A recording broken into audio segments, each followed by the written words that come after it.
Megastar Chiranjeevi Prajarajyam పార్టీని స్థాపించినప్పుడు ఆయనపై ఒక సెక్షన్ మీడియా బురద చల్లడంపై చాలా చర్చ సాగింది. ఆయన సొంత ఊరు మొగల్తూరు కోసం ఏమీ చేయలేదని, సొంత ఊరికి చేయని వాడు ప్రజలకు ఏం చేస్తాడు అంటూ కొన్ని మీడియాలు కథనాలు అల్లాయి. Chiranjeevi blood bank, eye bank సేవల్ని కూడా తప్పుపడుతూ కథనాలు ప్రచురించమయ్యాయి. తనను, తన కుటుంబాన్ని టార్గెట్ చేస్తూ కొన్ని మీడియాలు విషం చిమ్మడంపై చిరంజీవి మాట్లాడిన ఓ త్రో బ్యాక్ వీడియో క్లిప్ అంతర్జాతీయంలో వైరల్గా మారింది. 3 లక్షల ఖరీదు చేసే ఓ స్థలాన్ని మీ స్థలం మొగల్తూరులో లైబ్రరీ నిర్మాణం కోసం మిమ్మల్ని అడిగితే ఇవ్వలేదు అని ప్రచారం జరిగింది.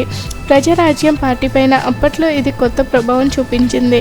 అయితే ఈ ప్రచారంలో నిజం ఎంత అని ప్రముఖ సీనియర్ జర్నలిస్ట్ ప్రభు అడిగిన ప్రశ్నకు మెగాస్టార్ చిరంజీవి స్పందించారు.